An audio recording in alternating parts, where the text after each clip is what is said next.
I want to begin by welcoming everyone.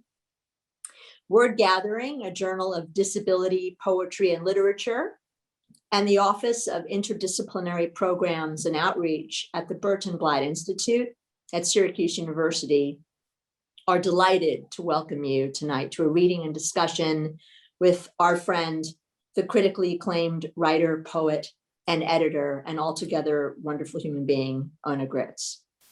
Tonight, Ona will be reading prose from her forthcoming collection, which is entitled Present Imperfect Essays, which is published by Poets Wear Prada. And Ona will also be engaging in conversation with the Zoom participants. That means you. This event highlights and celebrates Ona's creative work, of course, as well as her contributions as the Gatherer's blog editor of Wordgathering. To begin, we acknowledge with respect the Onondaga Nation, firekeepers of the Haudenosaunee, the indigenous people on whose ancestral lands Syracuse University now stands. I'm Diane Weiner, the lead editor of Wordgathering, and I'm also a research professor and the associate director of our Office of Interdisciplinary Programs and Outreach. I will briefly describe myself for access purposes, but not in every political element, just some of the visual elements that I want to make accessible to people who may not be accessing me that way. So I'm a white Ashkenazi Jewish person who is gender nonconforming.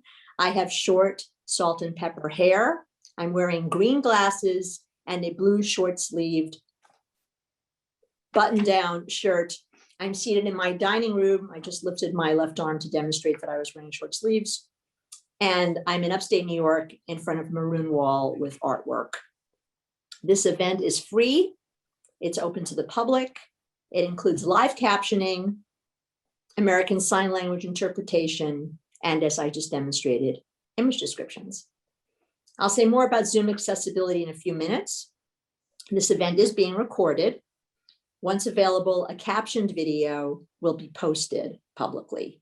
If you do not wish to appear in the recording, please turn off your video. Thanks very much.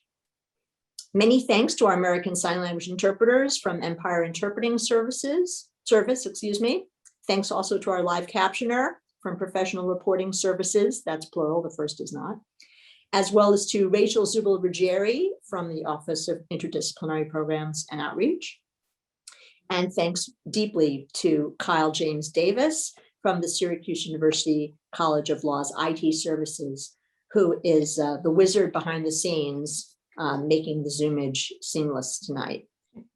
This event is funded in part, I'm proud to say, by poets and writers, with public funds from the New York State Council on the Arts, with the support of Governor Andrew Cuomo and the New York State Legislature. We are very grateful for this support and very many thanks to all of these folks. There are book discounts available to you tonight, and several different links will be shared in the chat. And you'll also get copies of those links sent to you as participants. One of the links for a book discount will be available through the Syracuse University bookstore.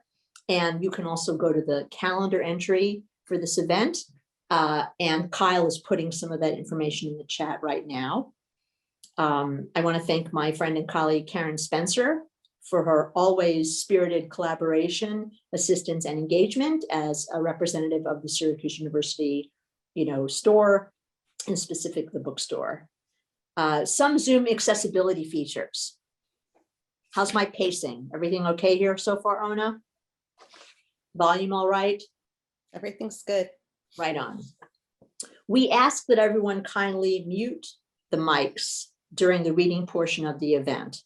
You are welcome to unmute yourself if you wish to share or ask something during the discussion portion of the event a little later, and we'll tell you about that in a moment. You're also welcome to use the chat function during the discussion portion of the event. Kyle is putting more information about Ona's many beautiful books in the chat right now. We will be adopting a queue to the degree that we can to moderate the discussion in the event that we have a surge of activity. We want to make sure everyone has the opportunity to engage. The public chat function will, however, be disabled. These words are so complicated, aren't they? It will, quote unquote, be disabled during the reading portion of the event. So while Ona is reading, we will not have the chat active in order to reduce levels of interaction that could be disruptive to the accessibility specifically. If you have any concerns with access, however, or anything else at all, you can send a private message to the wizard, otherwise known as Kyle James Davis, using the chat function. If for some reason you're unable to use the chat function, you can use the raise hand feature, and we will do our best to address you as soon as possible. But we are asking again that people kindly leave the mics turned off to avoid feedback and other potential concerns while Ona is reading, because we want to give Ona our undivided attention. And those individuals who are using sign language interpreting services and live captioning also, of course, want to be able to give those experiences with Ona's engagement their undivided attention. So we'll, as I said, we'll do our very best to address any concerns you may have. And since there will be American Sign Language interpretation and live captioning throughout the event, it will be provided on screen. There are 2 ASL interpreters, and I'm very glad that they'll be here with us in a tag teaming kind of way, switching off. If you need to pin an ASL interpreter, you're able to do that as follows. You choose the active interpreter's photo on the Zoom screen. Some of us think of this as the Brady Bunch. That may be very dated. Some people think of the Hollywood Squares, also very dated. Anyway, you pick the interpreter's photo, you select the 3 dots in the frame, and then you choose pin. A transcript of the live caption will also be available to you in the spirit of inclusion and accessibility, of course, and that will happen throughout the event. You can enable subtitles by clicking on the live transcript button, often at the bottom of the Zoom window, depending on your usage and interface. And the interpreters are Kelly and Ginger. Thank you very much, Kyle. You can click show subtitles when you select from that option there, and the resulting drop-down menu gives you that choice. If you would prefer to view the full transcript in a side panel next to the meeting window, you can select view full transcript from that same menu. Should any visual content be shared, as mentioned, it will be accompanied by a brief image description. And so during the discussion component, as a courtesy to those of us accessing information, not visually or not primarily visually, we ask you kindly, if you would please share a brief description of yourself. If you wish to share a comment or a question with your mic and video, if you're using the chat, that isn't necessarily something you need to do to describe yourself since you're textually interacting. But if you are on screen, we ask you kindly to please briefly describe yourself visually. During the discussion, we will also do our very best to respond to as many people as possible. I will read aloud the questions and comments that are shared in the chat. And these questions and comments will therefore be interpreted by the sign language interpreters and be in the captioning. During the discussion, please consider using the chat only when really necessary for you, because at times, depending on how people use access features in Zoom, the chat and the kind of equipment they have, sometimes the chat disrupts captioning or can even do other kinds of things that would be less than desired. So I love that everybody will be wanting to say, great job, you're a rock star. All true with respect to Ona Gritz, indeed. But if you would refrain from using the chat at that level of elaboration, that would be probably easier, at least while we're getting settled in at the beginning of the discussion. Maybe at the very end, you can have an outpouring of love textually if you would like. So it is now my absolute delight, distinct pleasure and honor to introduce my friend and colleague, Ona Gritz. Ona Gritz's books include Geode, a Main Street Rag Poetry Book Award finalist, On the Whole, a Story of Mothering and Disability, which is a memoir, and Present Imperfect, essays forthcoming from poets Wear Prada, and other works as well, numerous.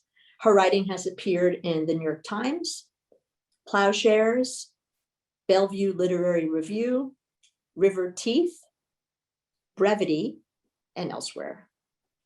Recent honors that Ona has received include 2 notable mentions in Best American Essays, quite an accomplishment, and also a winning entry in the Poetry Archive Now Wordview 2020 project. Please join me, everyone, in warmly and enthusiastically welcoming Ona Gritz to Syracuse University via Zoom. I'm waving my hands in the air to applaud in that way. I will mute myself now. Take it away, wonderful Ona. Oh, my pleasure. And thank you, Diane, for everything, my good friend Diane. And thank you, Kyle. Thank you, Rachel, and everybody who made this possible. And I also want to thank Roxanne Hoffman, who's here tonight, who is my editor, publisher at Poets Wear Prada, who made this beautiful book happen with me, along with Jack Cooper, who's not here tonight, but with us in spirit. I want to dedicate tonight's reading to my mentor and friend, Stephen Dunn, who we just learned passed away last night on his 82nd birthday.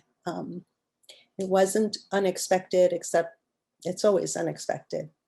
But he has been so good to me through the years.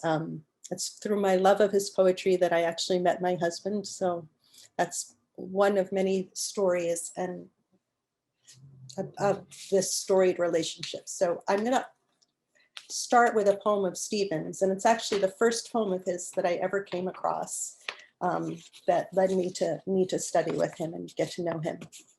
And it's called, I Come Home Wanting to Touch Everyone. The dogs greet me. I descend into their world of fur and tongues. And then my wife and I embrace as if we just closed the door in a motel. Our 2 girls slip in between us, and we're all saying each other's names, and the dogs, Buster and Sundown, are on their hind legs, people style, seeking more love. I've come home wanting to touch everyone, everything. Usually I turn the key and they're all lost in food or homework. Even the dogs are preoccupied with themselves. I desire only to ease back in, the mail, a drink. But tonight the body hungers have sent out their long-range signals, or love itself has risen from its squalor of neglect. Every time the kids turn their backs, I touch my wife's breasts. And when she checks the dinner, the unfriendly cat on the dishwasher wants to rub heads, starts to speak with his little motor and violin. Everything, everyone is intelligible in the language of touch. And we sit down to dinner inarticulate as blood, all difficulties postponed because the weather is so good. And that's Stephen. And I neglected to describe myself. I am a white Ashkenazi Jewish woman, so Diane and I probably share relatives not too far down the line. Sitting in my kitchen with dark hair, which I will say has gray highlights. And I'm going to be reading from this book, which doesn't exist yet except for in this kitchen, but will exist this fall, and which you can pre-order for the first time tonight. So I'm very, very excited. And I will not describe this cover because I'm going to read a piece that describes the cover of the book, and I will let you know when I do. So the first piece I'm going to read tonight was in Wordgathering, which is why I thought it would be a good place to start. And it's called, Am I the Burning House? It's family day in my son's karate class, and he wants a turn at the front of the room to spar with me. We watch from the risers as other parent-child pairs perfectly mirror the moves Master Steve models, and the spouses and siblings around us snap photos and cheer. I'm not even supposed to be here, but at the last minute, my ex, able, athletic, had to travel for business. So here I am, all the family my 8-year-old has on this particular family day. Please, pleads this boy who never asks for much. So of course I take his hand, let him lead me to the floor, helpfully announcing, if my mom doesn't do too good, it's because she has cerebral palsy. All eyes on us. I throw stiff, oddly shaped punches, answer his foot sweeps and knee strikes with shuffles.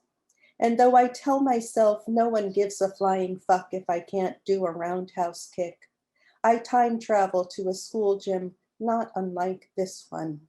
That's a skip, not a run. Bet you couldn't even catch a balloon. Later, on our way toward the door, Master Steve in his white gi motions me over. You were really brave out there, he says. That was a great thing you did. Brave. The word echoes in my mind as my son runs ahead on the cold walk home. Brave, a word complicated by what I know Master Steve's day job to be, putting out fires, saving lives. I have a sense of how I'm supposed to feel about this. In fact, I go so far as to write a draft of this piece where I claim that stance. Is the prospect of living in a body like mine scarier to him than entering a burning house? Am I the burning house? But even as I type those phrases, I'm thinking these ordinary acts of ours actually are a touch heroic. Our shame meters so often off kilter, heat rising as it likes to do, right to the surface of our skin. How's my volume? Am I unhearable? Okay, great. This is the piece that describes the cover of the book I am holding up, and it's called Here Look. My husband hadn't meant to render us in silhouette. He was a novice, the camera new and heavy in his hands. As we gazed out the window, he didn't realize that by aiming toward it, into the sun, he'd cast us in shadow, erasing specifics. I could be any woman holding an infant up to the view. I could be you. Proud of this accidental art, he had a large print made and framed. When he hung it on our bedroom wall, I recognized its beauty, its quiet distillation of mother love. But I also couldn't forget the flash of anger that still hummed in the air as the shutter clicked. Him, it's always about him, he had yelled when I'd asked for a turn at the window where he'd been sitting, snapping shot after shot of a passing parade. Him. That word sputtered in triplicate about our son, still new and heavy in my arms. And yet, eventually, I grew to love that black and white portrait. I could even say it told me what to do. Here, look at how our heads rest on each other. Notice the negative space. It's one border made by my chin and my child's ear. Its other by my collar and the shoulder of his sleeper. That bit of light shaped by the way our dark forms touch. Doesn't it resemble an open-winged bird? Doesn't it suggest flight?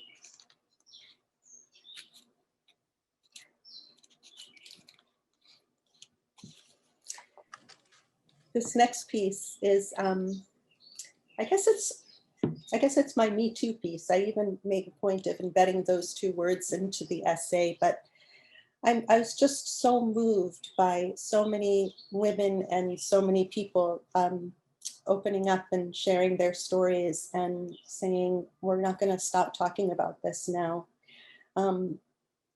But when I sat down to write this piece, actually, the question I asked myself is, what stories am I carrying that I've never spoken aloud? And what does that do when you're just holding them? So this is called Persuasion. What if I can't keep up? I asked the social worker at the Y, where I answered phones for the summer. I was 17, leaving for college in just over a month. My list of worries also included whether my roommates and I would like each other, and if my clothes were right for the small artsy school I'd chosen that had miraculously chosen me too. Why wouldn't I? Why wouldn't you? He said. You're smart enough.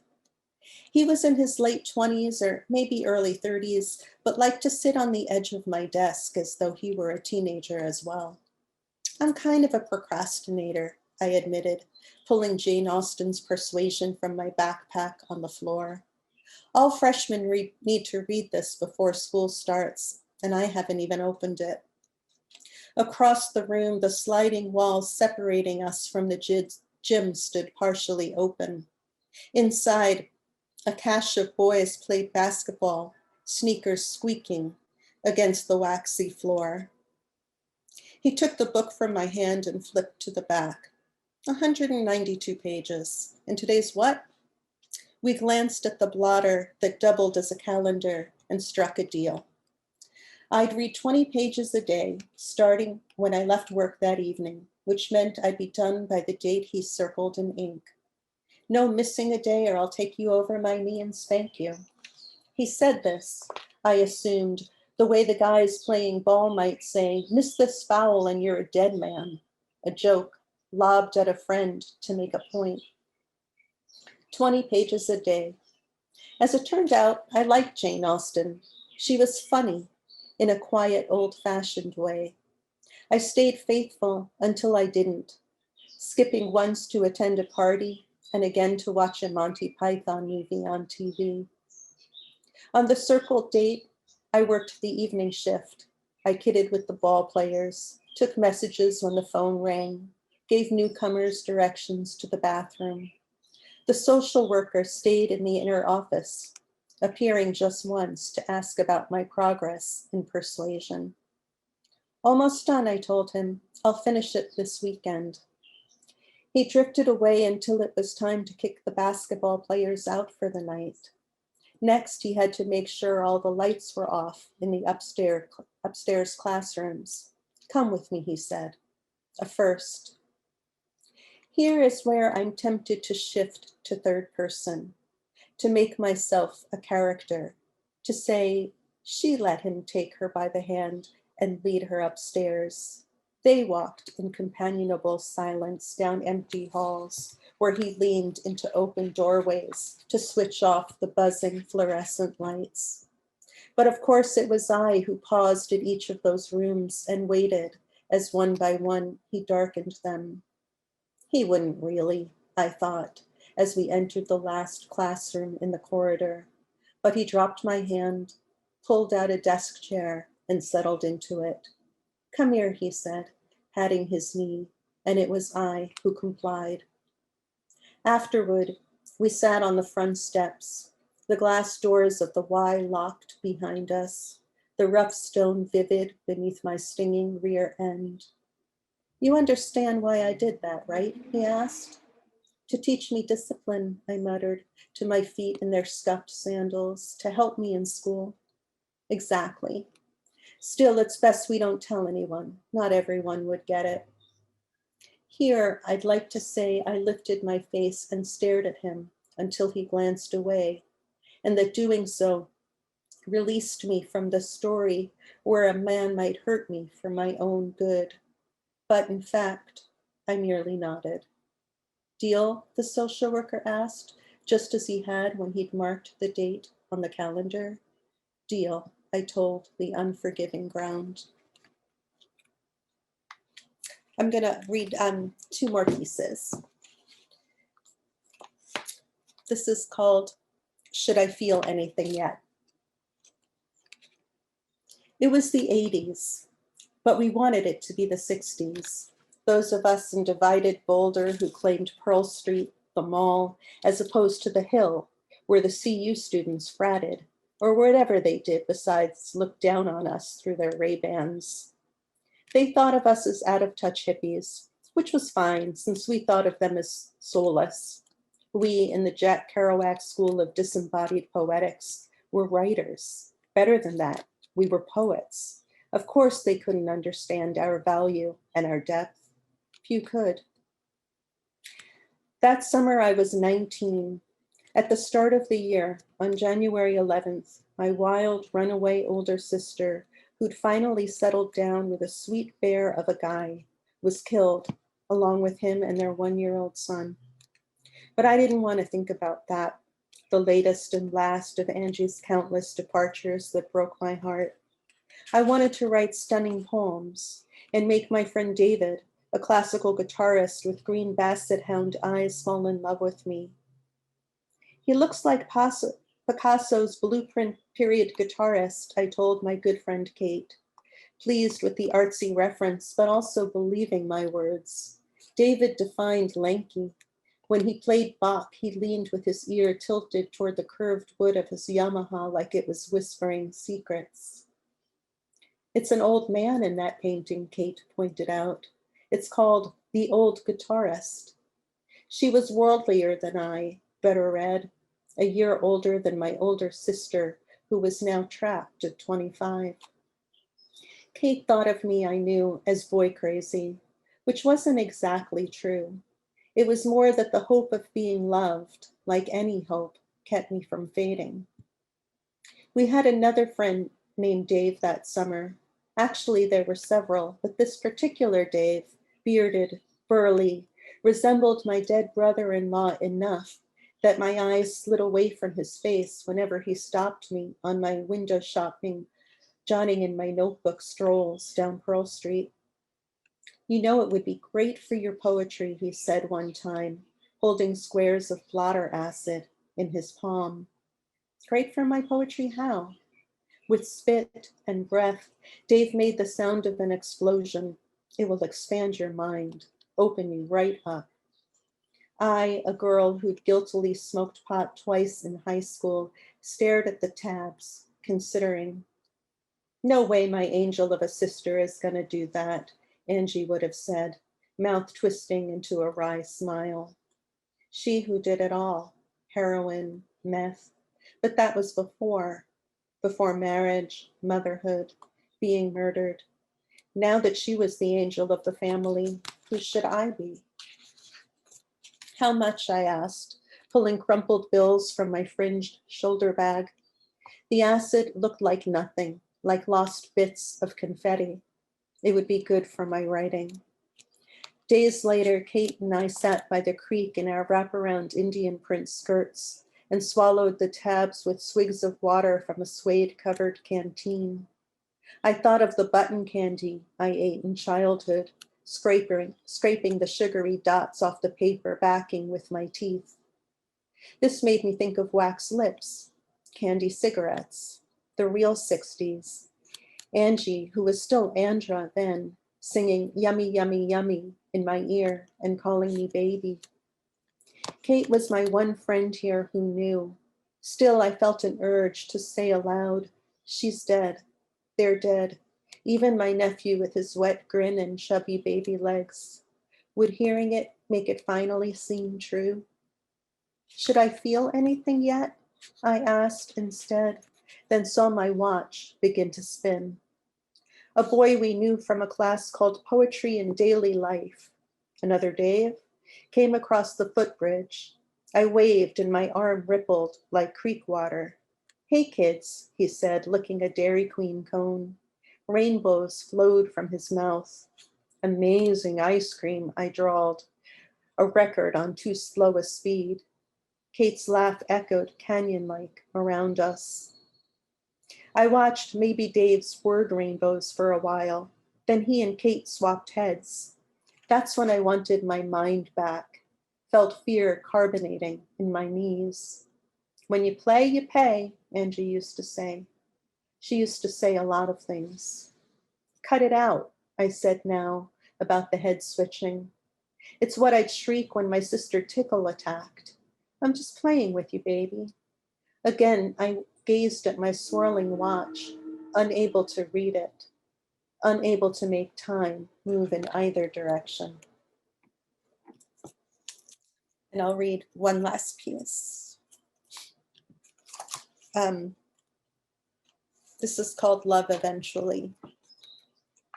And it's a little bit longer than the others, but not terribly long. One night when I was very young, I lay in my bed across from my older sisters and described what I planned to look like when I grew up. My wavy brown hair would be straight and blonde. My eyes, now the color of oversteeped tea, would turn blue. I wore a leg brace to bed in those days, a metal rod that buckled with a leather strap below my knee and attached to an ankle-high shoe. Though I felt the weight of this contraption as I spoke, and I knew I limped because the meanest girl on our block had told me, it went without saying that the beautiful future me would walk and even run with grace. My sister listened without comment.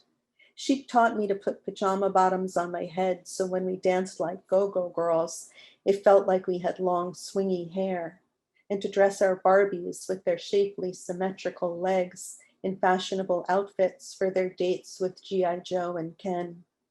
The truest world I knew was the one she and I dreamt up.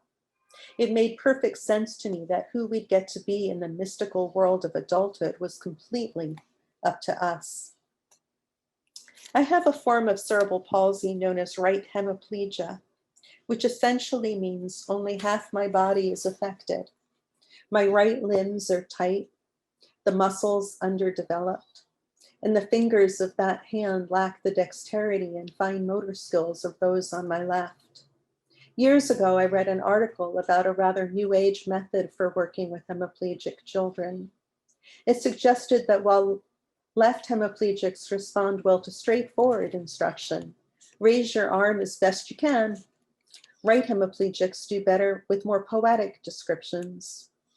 Imagine you're reaching for the stars. This is due to differences in the left and right brain. Left hemiplegics have undamaged left hemispheres and tend to be pragmatic. Meanwhile, my compatriots and I depend on our undamaged, dreamy, and artistic right hemispheres. In my teens and 20s, if I considered my CP at all, it was through the lens of vanity. How noticeable was my limp? Was I pretty despite it? The answer I assumed was in the response I got from men. This was hard to decode. Apparently, I was appealing enough to sleep with, but not to be picked as a girlfriend. Then I met a young man. He was handsome, athletic, and crazy about me. We moved in together, got engaged, and my old habit of magical thinking resurfaced. I believed his love canceled out my disability. Unfortunately, we had little in common. He liked the thrum and excitement of clubs. I preferred small gatherings and intimate conversation and big Zoom readings. But that didn't exist then. He was happiest on a mountain bike. I was happiest at home with a book. Because of our disparate interests, we maintained largely separate social lives. I didn't exactly mind this. My free time was given over to girlfriends, just like when I was single. Only now I had the perk of coming home to a handsome, affectionate man. One of my closest friends was and remains, and is here, a woman I came to know shortly before I was married. Hope was my first friend with cerebral palsy. Our connection was immediate and intense, fueled as it was by a sense of recognition that my imminent marriage lacked. I had other friends, also here, who got me in a visceral, finish each other's sentences kind of way, but only Hope could finish the sentences I'd never before said aloud, the ones about how it felt to live in a non-normative body. Before we met, neither of us knew we craved those conversations, but we were starved for them. Though we shared many interests, it would be weeks before we could tear ourselves away from the topic of disability long enough to discover what they were. Without realizing it, I began to live a kind of split existence. By loving Hope, I was learning to love a part of myself I deliberately ignored. Still, I continued to rely on the myth that being married to an able-bodied man meant I wasn't truly disabled. Only now do I see that he gave me a safe perch from which to peek at my identity as a disabled woman. I could take it on briefly, explore how it felt to claim it, and then go home to my real life, that is, my life of pretend. Reality finally hit when we had a child. My husband eventually developed a very loving relationship with our son, but he wasn't exactly hands-on in the beginning. Meanwhile, I hadn't understood that caring for an infant is physically challenging work. Some tasks I could manage by making adaptations, but for many I needed to ask for help. At first, I felt deeply embarrassed by what I perceived as my ineptitude. But at some point, while I was busy figuring out ways to get everything done, I forgot about the shame. By the time Ethan turned 3, the physical demands of mothering him had lessened, and I could focus on the parts that came easily, talking with him, reading together, entering into his imaginary worlds. A year later, my husband and I divorced. Thankfully, by then I understood that my tie to him wasn't what made me whole. In a long ago interview with Bill Moyers, the poet Maya Angelou revealed her theory that most women marry other people's husbands. She didn't elaborate, but I immediately understood. Out of hopefulness, impatience, insecurity, or for 1,000 other reasons, we too often rush into relationships that are poor fits for us, robbing our partners and ourselves of other more promising connections. It struck me as likely that those of us with disabilities are especially susceptible to this. I have finally married my own husband, Angelou went on to say. Many years after my first marriage, so did I. Dan and I met in a poetry workshop, in Stephen Dunn's poetry workshop. Of course, Hope said when I told her that my new love was not only a fellow writer, but someone with a disability. It's like you guys are the same person, only one's male and one's female, said Ethan, not entirely as a compliment, who was 8 at the time. It's true that Dan and I are very similar. We're both romantics, yet also fiercely independent. We're introspective to the point of obsession. Though he's a decade older, we share a love for the music from his teen years. And long before we met, many of the same novels and poetry books lined our shelves. As for our disabilities, they're nothing alike. Dan was born blind, and that library of his is largely in Braille and audio. He sees light, but no shapes or objects. Does the light have a color? I asked when first getting to know him. But of course, since light is all he can see, he has no way to know. Dan confided in me that back in high school and college, he knew how to use a cane, but chose to walk without one in an attempt to blend in. Back then, he also saw able, sighted women rumored to be beautiful. When I shared my stories in kind, I was struck, just as I'd once been with Hope, by how little had to be explained. Clearly, though our disabilities are different, the emotions and their residue are much the same. These days, disability is a mere factor in our daily routines. It's there when I need to proofread Dan's Word docs for formatting inconsistencies, or to tell him which bottle contains the Tylenol and which the dog's allergy meds. Just as it is when he has to climb ladders to change our smoke alarm batteries, or hold me upright as we walk on ice-slick streets. I read the mail to Dan, of course, but also poems and stories. He reads to me too, running his fingers along pages of Braille as though skimming them through water. And yes, his touch on my skin is just as attentive and skilled. Disability has also earned a central place in our creative work. We've both written extensively about living in these unique bodies of ours and spoken at universities and on panels about disability poetics. Many of our friends are artists and writers with disabilities. It's a rich life, one I never could have imagined despite my famously active imagination. Still, had the possibility of this loving bi-disability marriage presented itself to us years earlier, I don't think either of us would have been ready. We needed the right combination of fallacies, wrong turns, and formative relationships to lead each of us exactly here. I'm starting to lose light in my kitchen, so, but there you have it. I'm going to ask people to unmute now so we can applaud in an auditory as well as visual way.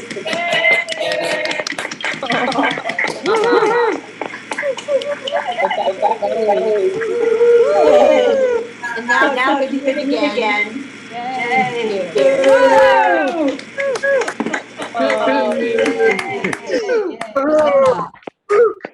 Wonderful. Wow, that was so musical, that resonant echoing. I want to leave time for us to have an interaction in the time that we have left, but I did want to make a couple of quick comments in reflection. Ona, that was mesmerizing, unsurprisingly. I've had the privilege of hearing you read before, but not that prose in that way. And the line, latest and last of Angie's departures that broke my heart, I'll never forget for the rest of my life. So I just want to emphasize some things about the beautiful future me, another riveting line, and the ways in which you speak so deeply about bravery and inspiration, a complicated subject, certainly for people in the CripLit world, as it sometimes is called, and the ways that your lyricism come through in so many ways, that there are so many proem-like, as you and I have talked about, like the I'm the Burning House. Is it a poem? Is it a prose piece? It is in many respects, of course, both, and genre schmanra, right? But also in all seriousness, yes. Your phrase, ordinary acts, I think would be a wonderful title for another collection. And the ways that feminism and affect intersect in the poems, in your poetic life, and in the prose, certainly in a parallel way. And I also think the descriptive elements of your process and of writing itself, and the parallelism with your being our Gatherers blog editor, which for people who may not be familiar, the purpose of the Gatherers blog is to give writers an opportunity, both seasoned and emergent writers, the opportunity to reflect on their writing process. And there are so many elements of the writing process and the creative process that envelop the way that these pieces are shared with us. So thank you for all of that. And thank you also for talking so candidly and explicitly about Me Too. And another phrase that will stay with me is the cachet of boys. My goodness, what an image. So many examples of undamaged dreaming and the emotions and their residue. So enormous applause and gratitude. And do we have any questions or comments or reflections from anyone? Thank you for letting me have a moment to do that as we discussed that it would happen. But I didn't know exactly what I was going to say because I had to go with how I was going to feel in listening to you, which was so riveting for me personally, as well as just as a host, obviously. So thoughts, comments, reflections, questions, musings, anybody from the grouping of beauty that is with us tonight? Do we have any comments in the chat, which we can turn back on now? Kyle, thank you. And people can unmute themselves and comment and ask a question. You can say something in the chat. You can just send energy across the waves, however you'd like to do it. Hi, how would we get a copy of Ona's book? So we are going to put those in the chat. Thank you for asking, Albert. So there's a pre-order link on the Poets Wear Prada website for this book, which is coming out in the fall. And thank you, Al, for being here and for asking. Oh, you're welcome. And it's www.poetswearprada.com. And Jan just said poetswearprada.com, which is in the chat. Gotcha. And Jan just said, thank you, Ona, wonderful, powerful reading. Thank you, Jan. Kyle is sharing links to books from Ona's WordPress site, onagritz.wordpress.com/bookshelf. And we also are, website. Thank you for sharing Stephen Dunn's poetry website, Rachel. That's very kind of you. StephenDunnPoet.com.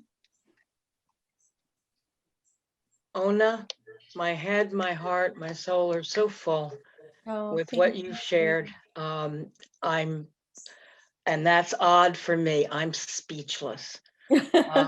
Rest in peace, Stephen. I cannot wait to read the rest of the book and reread what I've just heard so just eloquently read. Oh, You are, thanks. Thanks. Thank you, Jean. And Pamela just noted, very powerful, Ona. And we do have a question from someone, Jen. How do you decide how vulnerable you want to be when you write? Thank you, Jen. Oh, what an interesting question. I think, I don't know whether to say there's no top or there's no bottom, but I feel like vulnerability is always the place to go and the place to slow down and spend time. Just quickly, when I wrote a column for many years for the online journal Literary Mama, and I was writing a really, really painful piece describing the first, maybe the second night after my son's life when he was first born, and I discovering that I could not nurse him, and there was a nurse in the hospital who refused to help me. And it was so painful, and I kept getting up from my chair. I just kept getting up from my chair, and I told myself, okay, like, this is good. It's supposed to feel this way. And also that you don't have to share it with anybody. You know, when you're writing and you're putting your guts on the page, maybe it doesn't have to go any further. So that's just a little trick to trick yourself into going for the heart, because I feel like that's where the best writing lives.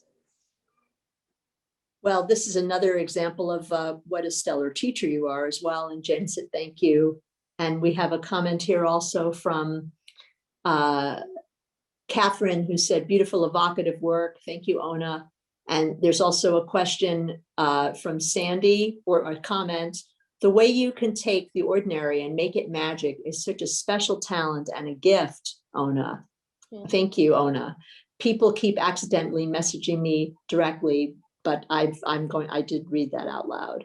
And then Ellen said, so wonderful to be able to, Kyle is telling me that people are contacting Kyle privately, but that's fine. We've got it. We're on it. Thank you, Kyle.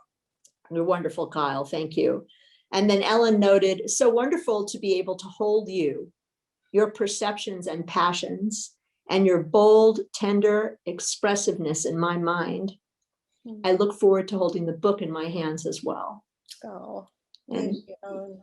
JC Todd said, Ona, your writing is so evocative and clear, your mind on the page. What a privilege to be able to read these comments to you. We have a few more minutes if anyone else has anything they'd like to add or share or reflect on or comment about. I'm very unmuted? Go ahead, please, Dan. Hello, Dan. Hi, Diane. I just wanted to say that question about Ona's vulnerability and hearing her write today. I just want to, or hearing her read today. We get to hear tonight the finished product, and I just want to say she is so true to her calling as a writer that I know the days where the things she wrote yesterday look like crap today, and the thing that she was hopeful she didn't get the award, she didn't get something submitted or accepted. And I want to say that Ona is just so centered, and she's been very centering for me too, in terms of, this is a spiritual practice, this writing thing, and she walks the walk. Thank you. Thank you, Dan. I'm so happy you're here, of course. And we do have just a moment. I'm going to have one more question if we can manage it, but I'll quickly read a couple of other comments. Anne, who's here. Hello, Anne, a wonderful human being and a former Wordgathering editor. Lovely work, Ona.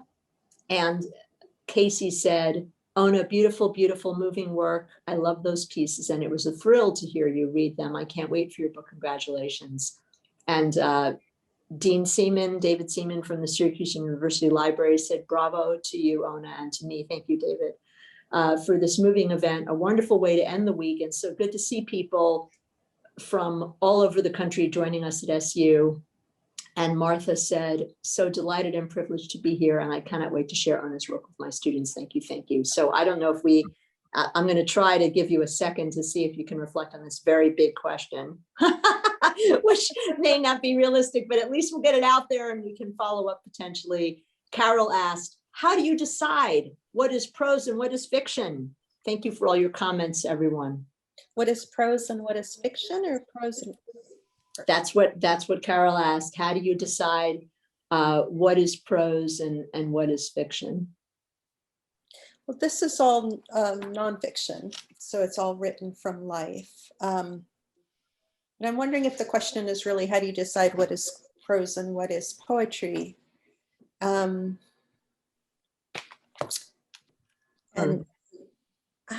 I think it's, the form that what you're trying to say fits best in. I've been writing a lot more nonfiction pieces than I have been writing poetry lately. And I feel so lucky to have sort of married this book to Poets Wear Prada, because they are a poetry press but they've recently started publishing prose. So what better place than a poet who's playing around in prose to find Carol did say Sheba. Oh, Carol Tynes. God, there's so many writers here tonight, which is wonderful and intimidating because I admire you all so much. I think it's about what I'm trying to express and how I can best express it. The piece that's the cover story, the piece about the photograph, is actually also a poem. And it's in my Geode collection, but I almost wish it wasn't, because I don't think it's a very successful poem. It was the best I could do at the time, but somehow when I decided to see what I could do in terms of what I call a flash essay, something really short, having that extra room helped me figure out how I wanted to talk about this photograph. I don't know. I hope that answers your question, Carol. What a beautiful conversation. And we are going to pause in a moment, but I just want to thank you, Ona. And I want to thank Stephen Kusisto, who's the director of the Office of Interdisciplinary Programs and Outreach, which is hard to say repeatedly, but even once, I think I'm doing okay. And I also want to acknowledge really just the joy of people celebrating you tonight, which is such a privilege to bear witness to, and not just visually, of course not. The Wordgathering issue just went live, the summer issue, thanks to Rachel Zubel-Ruggieri for her stalwart work in making that happen with me. So wordgathering.com can check out the new pieces in our current issue, which is always free and always available to everyone. And now you're getting a whole bunch of brava and congratulations and thank you and gorgeous evening. Grateful to be a part of this. Thank yous. And we'll turn off the recording now. Thank you, Kyle.